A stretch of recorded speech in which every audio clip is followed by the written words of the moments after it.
바울은 에베소서 1장, 2장에 걸쳐서 에베소서의 매우 중요한 핵심적인 주제를 지금 다루어 가고 있습니다. 그것은 하나님의 능력이 그리스도의 죽음과 부활을 통해 새 창조라고 하는 사건을 통해 드러났다고 하는 것입니다. 하나님은 이제 그리스도 예수 안에서 세상에 대해서 승리하셨고 새로운 창조를 마침내 선지자를 통해서 이야기하셨던 것처럼 이루어내시고 하나님과 인간 그리고 인간과 인간들 사이에 깨어졌던 바로 그 샬롬을 회복해 내셨습니다. 그리고 이 영광스러운 승리의 복음, 샬롬의 복음을 전할 사명을 그의 성전인 교회에게 허락해 주셨습니다. 다른 말로 하면 하나님은 그리스도 안에 있는 영광스러운 그 승리를 성전인 교회를 통해서 계속해서 이 세상 속에서 구현해내고 이루어 가기를 기대하고 계신 겁니다. 바로 이런 의미에서 성전인 교회, 그것은 하나님이 세상에 거두신 그 영광스러운 승리를 이 땅에 세워놓은 기념비와 같은 것입니다. 그리고 하나님은 그 교회를 통해서 지금도 하나님의 구체적인 승리가 무엇인지를 이 땅 가운데 이루어가고 계십니다.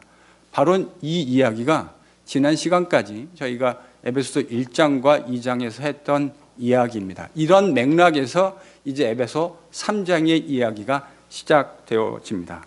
여러분, 에베소 3장 1절이 어떻게 시작하죠? 1절을 같이 읽습니다. 여러분, 3장 1절을 보면 바울이 이러므로 이렇게 시작합니다. 그래서 이러므로라는 말은 이러한 이유 때문에 이렇게 저희들이 번역하면 좀 더 좋을 것 같아요. 그리스도 예수의 일로 이방인을 위하여 갇힌 나 바울. 사실 이 말은 바울이 지금 하고 있는 말에 조금은 의역된 표현입니다. 그리스도 예수의 일로 갇힌 나 바울. 원문 바울이 사용하고 있는 용어를 저희들이 생각해 본다면 그리스도 예수의 일이라고 번역하는 것보다는 그리스도 예수의 죄수인 나 바울, 이렇게 번역하는 것이 더 원문에 가까운 번역이 아닐까 저는 그렇게 생각합니다. 물론 이제 그것을 의역해서 그리스도 예수의 일로 갇힌 자 된 나 바울 이렇게 번역을 했는데 원문은 그리스도 예수의 죄수인 나 바울 이렇게 번역할 수 있다 말씀드렸습니다. 여기서 이러한 이유라고 말하는 것은 말할 것도 없이 바울이 지금 에베소서 1장과 2장에서 언급했던 바로 그 승리의 영광스러운 복음을 이야기하고 있는 것이 틀림없습니다. 바로 그 영광스러운 복음 때문에 바울이 지금 뭐가 됐대요? 죄수가 되었다. 그 일로 인해서 내가 그리스도 예수의 죄수가 되었다. 이렇게 이야기하고 있는 것입니다. 그럼 여러분 2절과 4절은 무슨 이야기를 할까요? 2절과 4절을 또 같이 읽습니다. 여러분 2절에서 4절까지 지금 바울이 말하려고 하는 내용의 핵심, 에센스는 이겁니다. 그런 바울 자신에게 그리스도 안에 있는 하나님의 복음의 비밀이 지금 계시라고 하는 형태를 통해서 주어졌다고 바울이 이야기합니다. 자기에게 하나님의 그 복음의 비밀, 그것이 지금 계시라고 하는 것을 통해서 자기에게 주어졌다. 바울은 자신에게 복음의 계시를 주어진 그 이유가 무엇인지를 6절에서 밝혀주고 있는데 6절에서 바울이 뭐라 하냐면요, 이 복음 선포를 통해서 이방인들도 함께 지체가 되어지고 하나님의 복음의 상속자가 되어지고 하나님의 복음에 함께 참여한 자가 되게 하기 위해서다. 바로 그 일을 위해서 하나님이 나를 일꾼으로 코워커로 삼으셨다. 바울이 지금 7절에 그렇게 이야기하고 있는 겁니다. 자, 이제 저를 보시죠. 네. 성경 보실 때와 저를 보실 때를 구분해서 그럼 7절에 1절부터 지금 7절까지 이야기를 종합하면 여러분 이런 이야기입니다. 하나님이 영광스러운 승리를 역사 가운데 드디어 이루어 내셨습니다. 그리고 그 기념비적인 교회를 이 땅 가운데 세우셨습니다. 여러분, 교회는 그러니까 뭐가 되는 거죠? 하나님의 승리가 무엇인지를 이 땅 가운데 선명하게 보여주는 삶의 자리. 여러분, 이게 바로 교회입니다. 하나님이 교회를 그렇게 세우셨다고요. 그리고 그 일을 이루시기 위해서 바울이라고 하는 사람을 선택하셨고 그 바울에게 계시를 허락해 주셨다. 바울이 지금 이렇게 얘기하고 있습니다. 왜 계시를 허락해 주셨습니까? 이 같은 하나님의 승리가 얼마나 영광스러운 것인지 교회를 통해서 바울이 교회에 가르치고 교회는 그것을 세상 가운데 선포하기 위해서 바울이 지금 하나님이 자기를 선택하셨다. 이렇게 지금 얘기하고 있는 겁니다. 그런데요, 매우 흥미로운 사실이 한 가지, 본문의 구조를 보면 매우 흥미로운 사실이 한 가지 등장하는데 이와 같은 이야기를 하면서 바울은 자기가 하나님의 비밀을 계시로 받고 그 계시를 교회에 가르치고 전해야 하는 승리하신 왕의 메신저로 부름을 받았다. 코워커로 부름을 받았다. 이렇게 이야기하면서 지금 자신이 어디에 갇혀 있다고 얘기합니까? 감옥에. 그리스도 예수, 자기의 아이덴티티를 뭐라고 얘기했냐면 데스미오스 크리스토, 그리스도의 죄수, 그리스도의 프리즈널, 이렇게 자기를 얘기하고 있다고요. 흥미로운 게요, 1절부터 13절이 지금 하나의 의미군을 이루는 단락을 이루고 있는데 1절과 13절이 같은 이야기를 다루고 있는 것 같습니다. 그러니까 바울은 지금 1절에서 13절을 얘기하면서 두 번에 걸쳐서 반복적으로 자기가 감옥에 갇혀 있다고 하는 사실을 이야기합니다. 여러분, 같은 맥락에서 우리도 글 쓸 때, 영어도 그렇고 한국말도 그렇고 글을 쓸 때 제일 머리 앞에 중요한 말을 쓰거나 아니면 우리는 제일 마지막에 중요한 내용을 씁니다. 맞습니까? 그래서 앞에다가 중요한 내용을 쓰는 것을 무슨 문장이라 그러죠? 예, 대한민국의 교육이 무섭습니다. 지금 고등학교를 졸업한 지가 수십 년이 지났는데도 두 갈씩. 마지막에 쓰는 것은요, 미괄식. 근데 지금 바울은요, 두 갈씩, 미괄식을 병행해서 쓰고 있어요. 그러니까 중요한 얘기를 1절과 13절 시작과 마지막에 같이 쓰고 있다고요. 뭐에 대한 내용입니까? 자기가 감옥에 갇혀 있다는 내용입니다. 13절을 저희가 이미 1절은 읽었으니까요, 13절을 함께 읽겠습니다. 바울이 지금 13절에서 뭐라 그러냐면 너희를 위한 나의 환난에 대해서 낙심하지 말아라, 이렇게 이야기하고 있습니다. 이 문맥 속에서 지금 바울이 당하고 있는 환난, 너희를 위한 환난이라고 하는 말은, 여러분 1절을 다시 한번 보실래요? 이방인 너희를 위하여 갇힌 나 바울. 어구가 서로 의미를 같이 이루고 있죠, 그렇죠? 너희를 위해서 받고 있는 환난, 너희를 위한 감옥 투옥. 그러니까 지금 13절에서 바울이 이야기하고 있는 여러 환난이라고 하는 것은 문맥상 뭐를 이야기하는 것임이 틀림없어 보입니까? 바울의 감옥 투옥, 로마 감옥에 투옥되어 있는 것을 이야기하고 있는 것 같아요. 지금 바울이 감옥에 투옥되고 있다는 사실에 대해서 에베소 교회 성도들이 낙심하고 있었습니다. 왜 그들이 낙심하고 있었을까요? 사실 그것은 그리 어려운 일이 아닙니다. 왜 그것이 낙심되는 일인가를 이해하는 일이 어려운 일 아닙니다. 바울이 지금까지 이야기한 복음의 핵심이 무엇입니까? 하나님께서 세상에 대해서 승리하셨다. 하나님의 승리의 복음을 이야기하고 있다고요. 그 영광스러운 승리를 이 땅 가운데 전하고 구현해내도록 하나님은 영광스러운 승리의 교회를 지금 이 땅 가운데 세우셨다고요. 그런데 그 일을 가장 앞장서서 전하고 증거해야 하고 그런 일을 하도록 하나님께 특별한 계시를 받은 바울이 지금 어디에 있어요? 감옥이에요. 여러분, 이게 그림이 잘 어울려지시나요? 하나님은 세상에 대해서 승리를 하셨어요. 세상에 있는 정세와 권세자들의 모든 힘을 제압하고 하나님이 얼마나 능력이 많으신 분이신지를 세상 가운데 증거로 보여주셨다고요. 그런데 바로 그 일을 전하기 위해서 하나님이 특별히 선택하신 사도 바울은 지금 어디 있습니까? 이게 매치가 잘 되시나요? 아니, 이렇게 돼야 되는 거 아닙니까? 하나님의 승리의 복음이라면 사도 바울이 당당하게 로만 엠페러 앞에 딱 서서, 로만 엠페러는 어떻게 하고 있어야 되죠? 그 앞에 무릎을 딱 꿇고 영광스러운 하나님의 승리의 복음을 들어야 되는 거 아닙니까? 이게 하나님이 세상에 대해서 거두신 영광스러운 승리와 어울리는 방식 아닙니까? 근데 지금 바울이 어디 있다고요? 감옥이에요. 저는 이게 하나님이 거두신 승리의 모습하고 정말 잘 어울리지 않는다, 그런 생각을 합니다. 아마 에베소 교회 성도들도 이 생각과 별반 다르지 않은 생각을 했었던 것 같습니다. 이건 승리가 아니라 도리어 뭐에 가까워 보입니까? 패배 아닙니까? 이 정도면? 세상에 대해서 승리를 거두신 주님, 그 주님의 정권대사와 사도로 특별히 선택함을 받은 사도 바울. 근데 지금 그 바울이요, 감옥에 갇혀 있어요. 이거는요, 승리가 아니라 도리어 패배라는 그림과 훨씬 더 잘 어울리는 모습 같아요. 그래서 저는 오늘 본문을 이렇게 부르고 싶습니다. 승리의 신비. 무슨 신비요? 승리의 신비.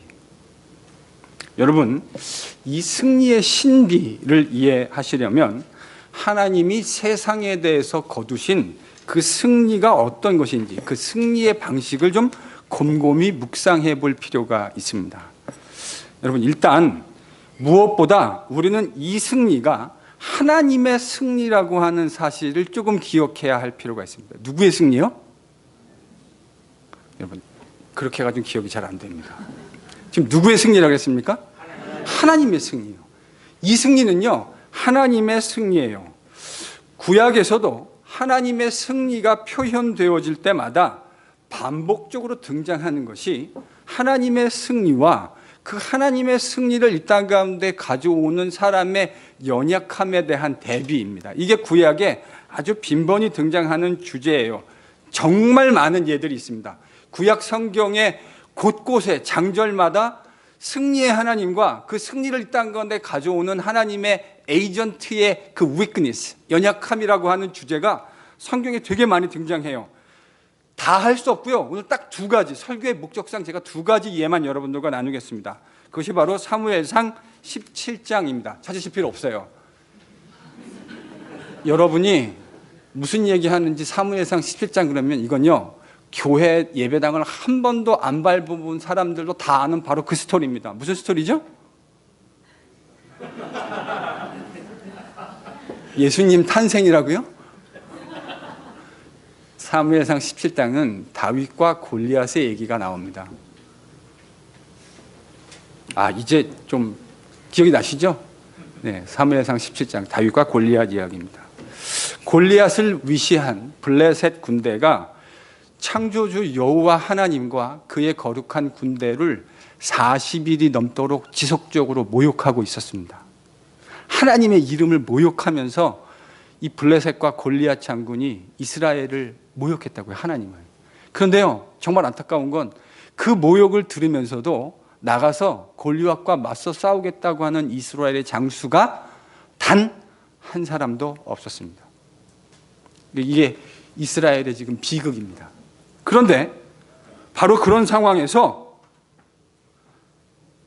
딱 한 사람이 등장하는데 그 사람이 바로 다윗입니다. 다윗이 자기가 나가서 싸우겠다는 거예요. 그런데 그런 다윗의 등장을 묘사하는 사무엘 11장의 묘사가 정말 충격적입니다. 왜 충격적이냐면 골리앗과 싸우기 위해서 나온 다윗을 보고 여러분, 많은 사람들이 뭐라고 생각했겠어요? 형들이 뭐라고 놀렸는지 아시죠? 네가 여기 전쟁 구경하러 나왔다고 그렇게 동생을 모욕하고 마킹했습니다. 근데 다윗은 정말 시리어스하게 하나님의 이름과 그의 군대를 모욕하는 블레셋과 골리앗을 참을 수 없었어요. 그래서 싸우겠다고 하니까 나중에 사울이 그 다윗에게 뭐를 입힙니까? 자기가 입고 있던 갑옷과 투구를 입힙니다. 근데 입혀놨더니 어떤 모양이었죠? 영 자기 옷이 아닌 거죠. 한 번도 입어본 일이 없다, 이 말 아니겠습니까? 그는 전쟁에 나가기 위해서 입어야 하는 갑옷과 투구가 불편하고 그 상황에서 검을 들고 있는 이 모습이 너무나 불편했어요. 많은 분들이요, 이 다윗과 골리앗의 싸움을 이야기할 때 다윗이 평상시에 물맷돌로 잘 훈련이 돼 있었기 때문에 일상의 성실함 때문에 승리할 수 있었다, 이렇게 얘기하시거든요. 제가 볼 때 그 말은 반은 맞는데요, 저도 누구 못지않게 일상의 성실함을 중요하게 생각하는 목사입니다. 근데 그 말은요, 반은 맞고 반은 틀려요. 왜 틀린지 아십니까?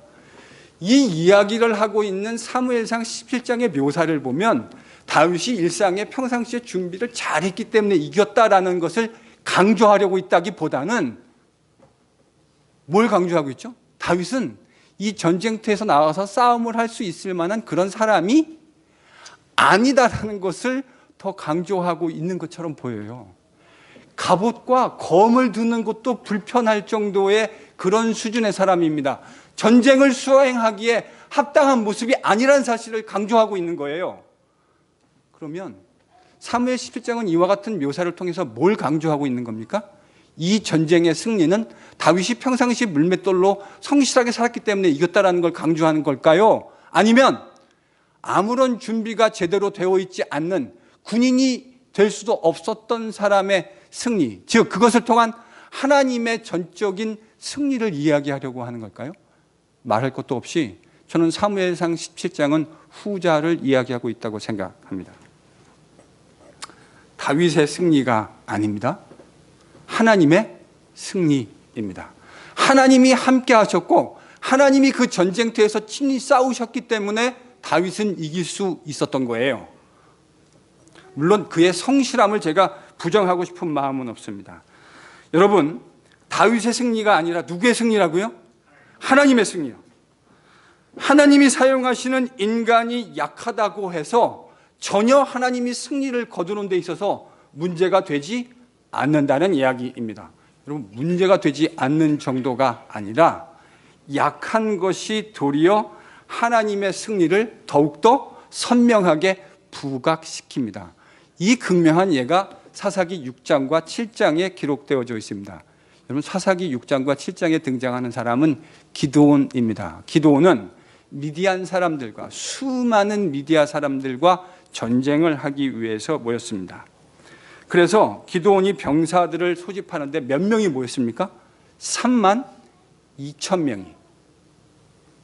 3만 2천 명이라고 하는 병사들이 모였어요. 그런데 여러분, 그 병사들은 미디안 군대랑 싸우기에는 여전히 턱없이 부족한 병력입니다. 그런데 놀라운 사실은 하나님이요, 수차례 여러 번에 걸쳐서 그 미디안 군사들과 싸우기에 모였던 3만 2천 명의 병사들을 뭐 하시죠? 돌려보내십니다. 3만 2천 명이 나왔는데 그 사람하고 다 같이 지금 싸워도 병력이 충분하지 않은 상황에 3만 2천 명을 하나씩 돌려보내가지고 다 돌려보내고 몇 명만 남기셨죠? 300명이요. 그래서 우리가 그렇게 많이 이야기하는 기드온의 300명의 용사라는 말이 그래서 나온 거 아닙니까? 3만 2천 명이 왔는데요, 3만 1,700명은 다 돌려보내고 딱 그 중에 300명만 남겨놨다고요. 그런데요, 300명을 남겨놓으시면서 우리 하나님께서 기드온에게 하신 말씀이 사사기 7장 2절에 기록되어 있습니다. 여러분 찾아보십시오. 지금 하나님이요, 3만 2천 명 다 돌려보내라 그러시면서 뭐라 그랬어요? 이렇게 하시는 이유를 설명하시는데, 그 이유는 이스라엘이 나를 거스려 스스로 자랑하여 이르기를 나의 손이, 내 손의 힘이 나를 구원하였다라고 말할 것, 그게 두렵기 때문이다, 이렇게 지금 하나님 말씀하고 계시다. 여러분, 이게 지금 무슨 말입니까?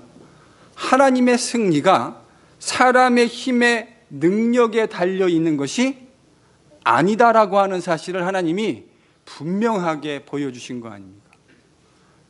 여러분, 하나님의 승리라고 하는 것을 명백하게 하기 위해서는 인간이 관여할 수 있는 요소가 적으면 적을수록 유리해지는 겁니다. 그래서 하나님이 지금 기드온의 3만 1,700명을 다 돌려보내신 거예요. 다 돌려보내. 300명만 남겨놔. 그리고 나중에 승리할 때도 보면 얼마나 기가 막힌 모습으로 승리를 합니까? 뭘 말하기 위함입니까? 이 승리가 인간의 승리가 아니라 하나님의 승리라고 하는 사실을 명백하게, 어느 누구도 그 사건을 보고 그 사건을 들은 사람, 그 어느 누구도 이것이 인간의 승리라고 하는 것을 말할 수 없게 하기 위해서 아닙니까? 여러분, 이게 누가 승리하시는 방식이에요? 하나님이 승리하시는 방식입니다. 이런 관점을 가지고 다시 8절로, 본문 8절로 돌아옵니다. 여러분, 8절에서 10절을 같이 좀 읽겠습니다. 여러분, 8절에서 10절을 잘 보시면 바울이 2절에서 6절까지 사용했던 언어와 상당히 유사한 언어들을 사용하고 있습니다. 그래서 어느 주석가는요, 이렇게 주석을 해놨더라고요. 제가 설교 준비하면서 봤는데 바울이 지금 2절에서 6절까지 했던 내용을 반복해서 8절부터 12절까지 기록하고 있다, 이렇게 설명해놨습니다.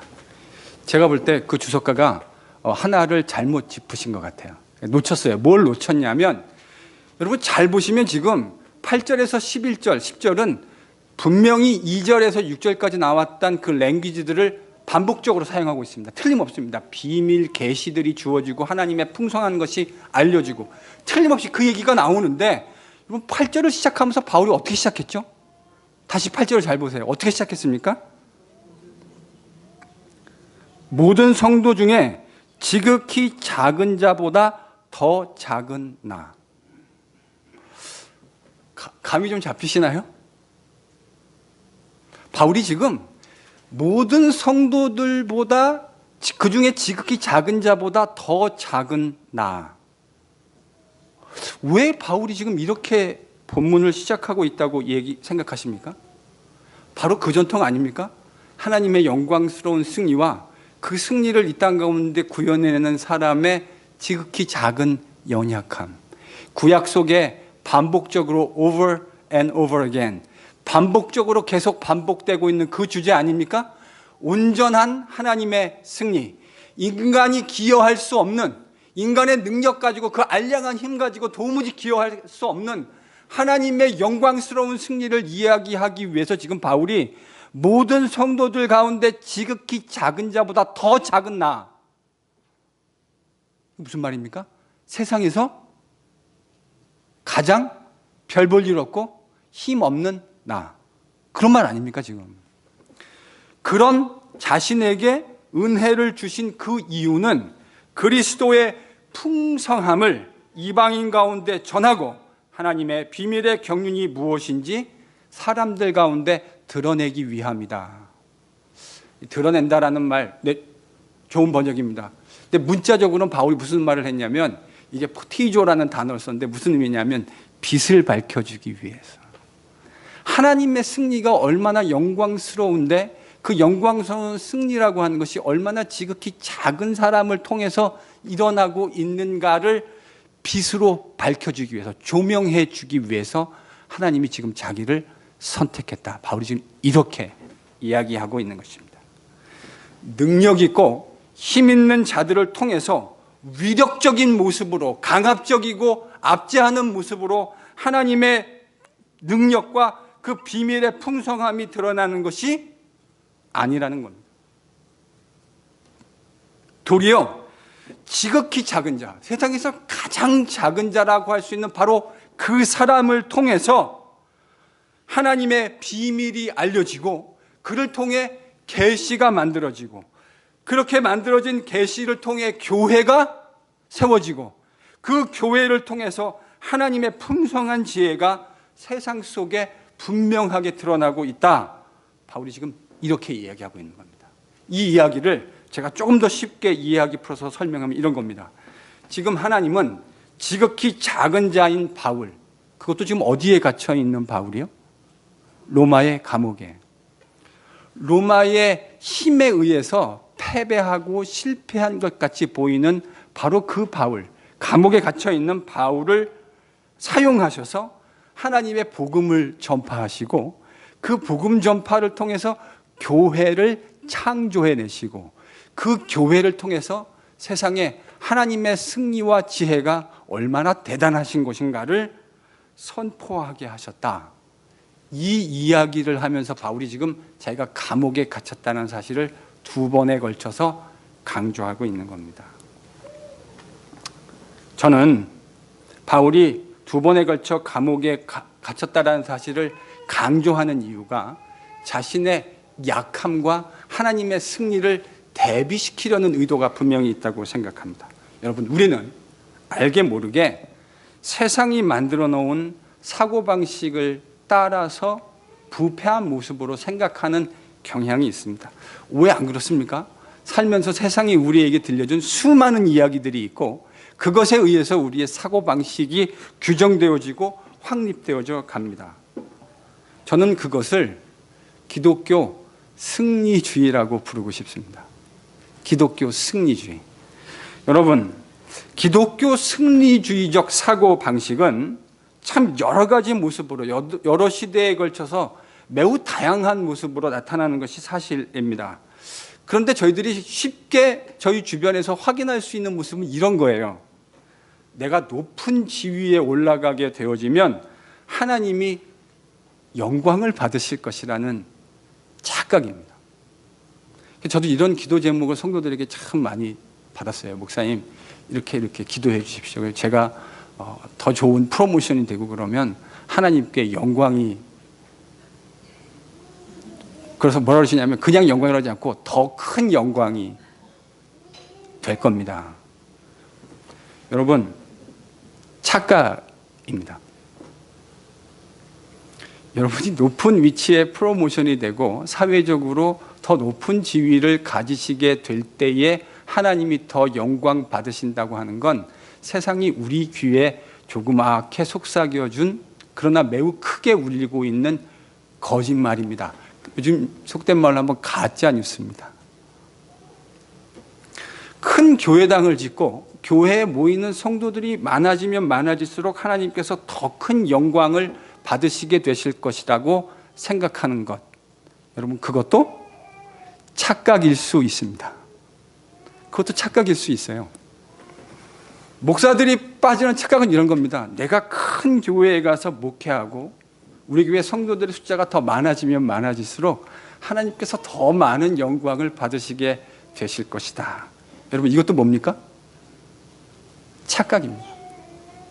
여러분, 성도들도 착각하고 목사들도 착각하면서 삽니다. 무슨 시각 때문에요? 기독교 승리주의라고 하는 시각 때문에 그래요. 착각입니다. 여러분이 높은 지위에 올라갈 때 하나님이 영광을 비로소 받으시는 것이 아닙니다. 여러분이 어떤 위치에 있든지 관계없이 여러분에게 지금 허락하신 그 일을 주님께서 나에게 맡기셨다라고 생각하고 그 일을 정말 주님이 내 앞에 계신 것처럼 최선을 다해서 행하고 있는 바로 그 사람을 통해서 오늘도 주님은 틀림없이 영광을 받으십니다. 믿으실 수 있기를 바랍니다. 여러분이 높아지셔야 하나님이 영광을 받으시고 더 큰 영광 가운데 계시는 것이 아니라 여러분이 지금 하고 있는, 다른 사람들이 볼 때 내가 하는 일이 뭐 그리 대단한 일처럼 보일까? 내가 집안에서 아이들을 키우고 집안에서 설거지를 하고 식구들을 위해 밥하는 일, 이게 뭐 대단한 일일까라고 생각하실 수 있죠. 여러분, 그 자그마한 일이라고 보이는 그 일들, 그 일을 어떻게 행하느냐가 하나님이 영광 받으시는 도구가 될 수 있다는 사실을 꼭 기억하실 수 있기를 바랍니다. 여러분이 회사의 CEO가 되고 이 세상에서 어느 누구도 가질 수 없는 권력과 힘을 가지고 어마어마한 돈을 가지고 있다고 하나님이 영광 받으시는 것이 아닙니다. 하나님은 나에게 주신 그 일들을 귀하게 여기는 그들을 통해서 오늘도 영광 받으시고 있습니다. 제가요, 주중에 설교를 준비하다가 기도하고 싶은 마음이 들면 교자리로 내려옵니다. 그래서 어느 날은 저희가 가서 저 틀고 막 저희 새벽 기도 하듯이 음악도 막 틀어놔요. 그게 사람의 훈련이 무서운 게 그렇게 기도해서 버릇해서 그런지 뒤에서 저 음악이 나오잖아요. 그럼 기도가 더 잘 돼요. 그러다가 제가 말씀을 묵상한 것을 가지고 기도의 자리로 가서 하나님께 기도를 하는데, 제가 말씀드렸죠. 하나님은 저에게 한 번도 음성으로 이 목사야, 내가 너를 사랑한다, 이런 말씀을 한 번도 해주신 일이 있다고 그랬습니까? 없다고 그랬습니까? 없어요. 제가 진짜 완전 흑수저라고요. 저는 뭘 볼 줄도 몰라요. 여러분이 무슨 식사를 하고 오셨는지 저는 볼 수 없습니다. 저는 그런 거 볼 줄 몰라요. 제가 예전에도 말씀드렸지만 전 장풍도 못 사요. 이렇게 하면 막 쓰러지지도 않아요. 저에게 하나님이 커뮤니케이션하는 방식은 늘상 이런 방식이에요. 제가 제게 옳다라는 말을 말씀드리려는 것이 아닙니다. 제가 그렇다는 거예요. 하나님은 저에게 어떻게 커뮤니케이션 하시냐면 제가 읽었던 말씀들이 생각나고 떠오르게 만드십니다. 제가 요즘 제일 많이 묵상하는 내용이 뭐냐면 제가 이렇게 하나님께 묵상하다가 이렇게 기도하면 하나님이 저한테 이렇게 말씀하세요.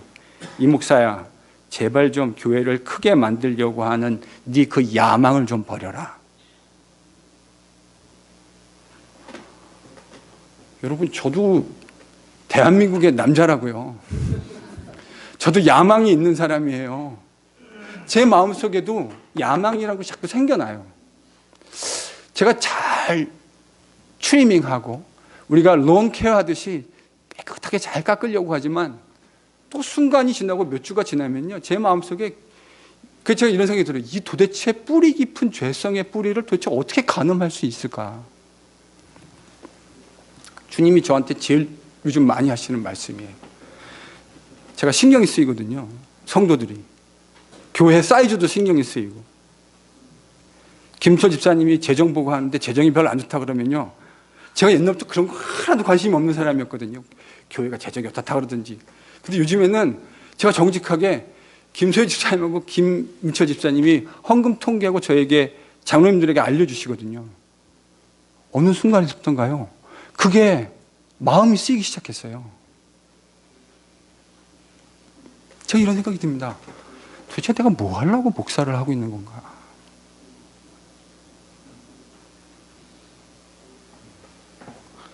주님이 큰 교회당 짓고 예배당 짓고 성도들이 많아지면 영광을 받으신다고요? 성경 어디에 그런 말이 있습니까? 성경 어디에 그런 이야기를 유추해낼 수 있는 말씀이 어디 있습니까? 제가 그랬잖아요. 말씀으로 하자고요. 여러분들이 어떻게 생각하느냐 참 중요합니다. 제가 경청하려 합니다.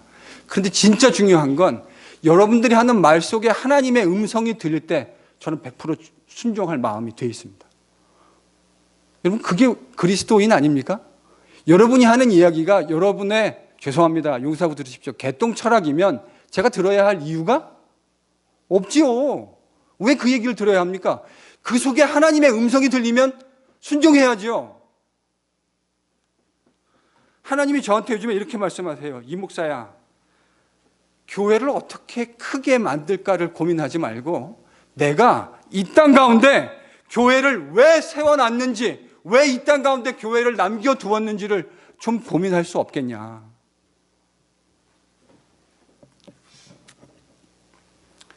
하나님은 큰 교회를 통해서 영광 받으시는 분이 아닙니다. 적어도 제가 성경에서 만난 하나님은 그런 하나님 아니에요.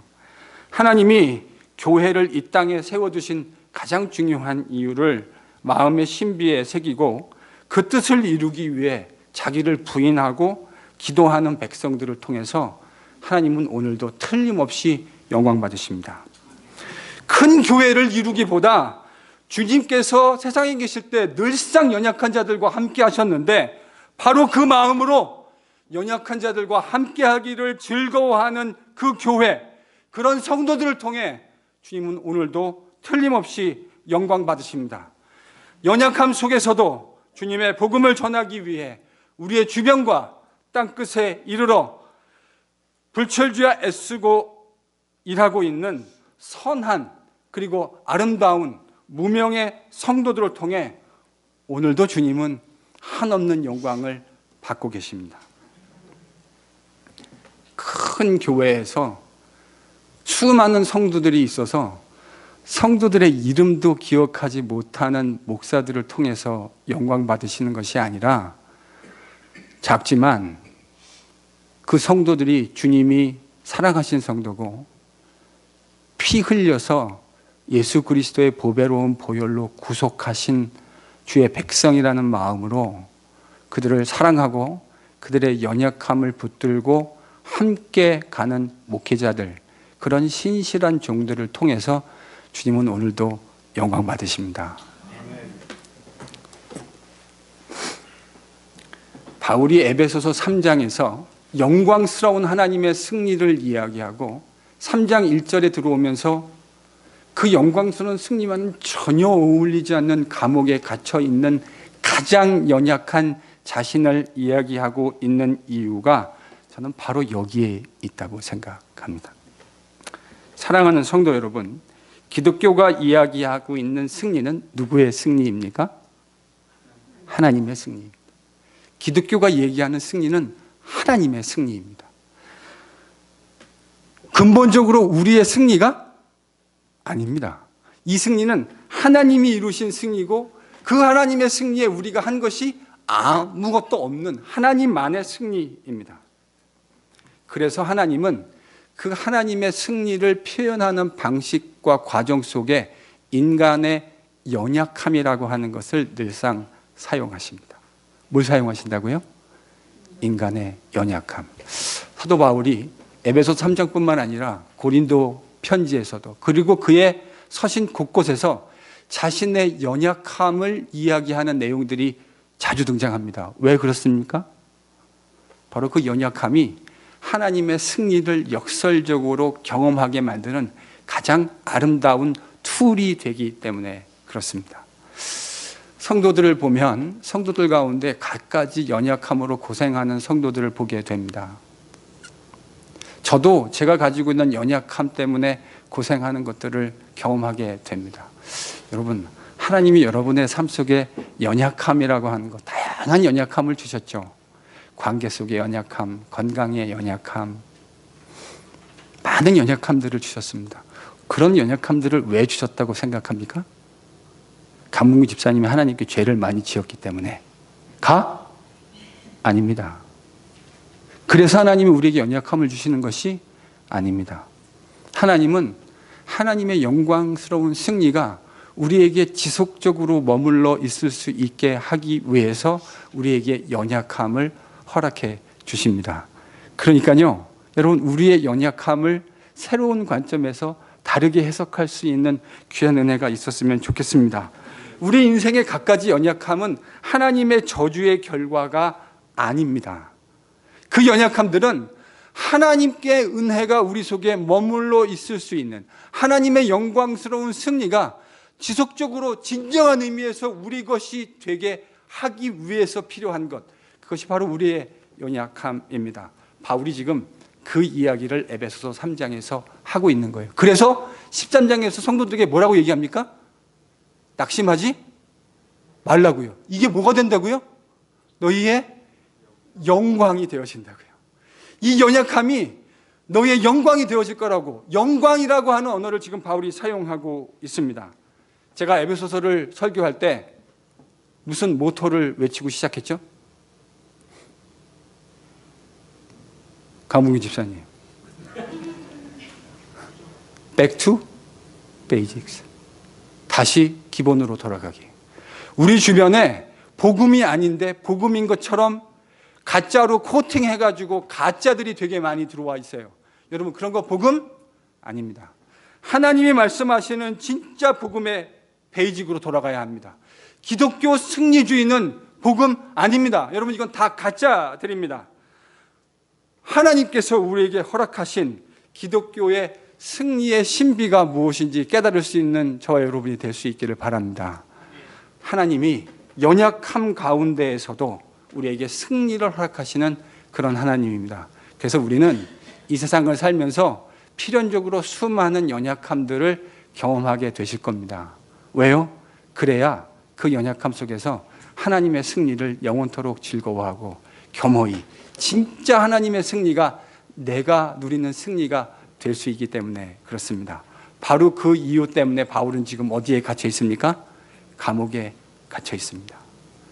영광스러운 하나님의 승리, 그것과 좋게 비교할 수도 없는 말도 안 되는 패배인 것처럼 보이는 감옥에 갇힘, 그 속에서도 하나님의 복음 역사는 여전히 이루어지고 그 바울을 통해 교회가 아름답게 세워지고 하나님의 영광스러운 승리가 무엇인지 그 교회를 통해 지금도 세상 가운데 거부할 수 없는 모습으로 지혜로 세상에 증거되는 줄로 믿습니다. 다시 복음의 베이직으로 돌아가십시다. 옆에 있는 분에게 권면하십시오. 다시 복음의 베이직으로 돌아가십시다. 기독교의 승리의 신비를 깨달으십시다. 여러분, 승리주의가 아닙니다. 기독교의 승리는 연약함 가운데 누리는 승리이고 부족함 가운데 누리는 승리입니다. 그런 승리를, 신비를 깨닫고 하나님이 우리에게 주신 그리스도 예수 안에 진정한 승리를 마음껏 만끽하고 찬양하는 우리 NGPC가 될 수 있기를 예수 그리스도의 이름으로 간절히 축원합니다. 기도하겠습니다.